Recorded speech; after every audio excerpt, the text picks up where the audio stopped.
your host, Jared Hutchins. In tonight's story, we're talking about why NC government tech jobs are looking for you. In this 5-part story, we will show you why working in the NC government is the best. Here's Bogdan with the qualification report. You may be asking yourself, what qualifications do I need for this government tech job that I'm looking for? You may be thinking that you need this big Ivy League education or decades of experience. You need to stop thinking that and look at what you actually need. Truth is that government IT jobs would probably need as much qualification as any other tech firm. Probably a bachelor's or a master's degree from a state school or any other place in North Carolina that has these programs. What you need to do is look for what you have and sign up for usajobs.com and apply to the job that best fits your qualifications. Look for whatever works for you and apply. If you get rejected on the first try, don't give up. Keep trying and eventually you will get accepted into the job that best works for you. You may be thinking that it's going to be the most difficult thing ever, but it's not as difficult as applying for any other job. Just keep looking and you'll get it.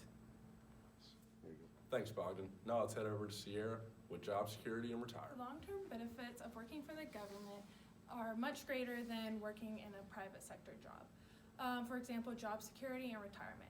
Job security, you're 71% less likely to get fired or laid off in a government job than you are in a private sector job.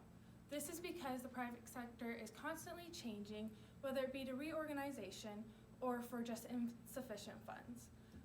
The government, after 2 years, you're probably not going to get fired just because of the specialization, and you're also going to be, so much money is going to be end up putting into your work that they're not going to want to fire you and end up taking more money to try to replace you. Retirement in the government sector, you can retire as early as mid-50s, whereas in the private sector, you're probably not going to retire until maybe mid-60s to early 70s. Also, you have the pension in the government, whereas only 1/3 of the current employees in the private sector have any kind of pension. Is that good? Thanks, Sierra. Now let's head over to Charles to talk about pay and salary. So most of you are probably asking, what's the biggest reason that anyone gets into any career? Obviously, money. Now, the biggest thing why you want to look at government versus private is the paychecks are generally better. Government has an average of about $97,000, whereas private sector has an average of about $52,000. So you can always depend on good old Uncle Sam to pay you well. Back to you, Jared. Hi, I'm Jared Hutchins, and I'm here with your location report. In the NC state government, you'll be working in Raleigh, North Carolina. Raleigh has great affordable housing opportunities, has multiple commuter cities around the area with inexpensive housing. Raleigh is home to innovation and technology in the state of North Carolina. They have a beautiful club and bar scene, so you're able to network after your long work day or have a drink and just relax. And if you're a big sports fan like I am, you can watch the Carolina Hurricanes, the NC State Wolfpack, whatever sport they're playing, or you can drive into Durham and watch Duke, or you can go to Chapel Hill and watch Carolina.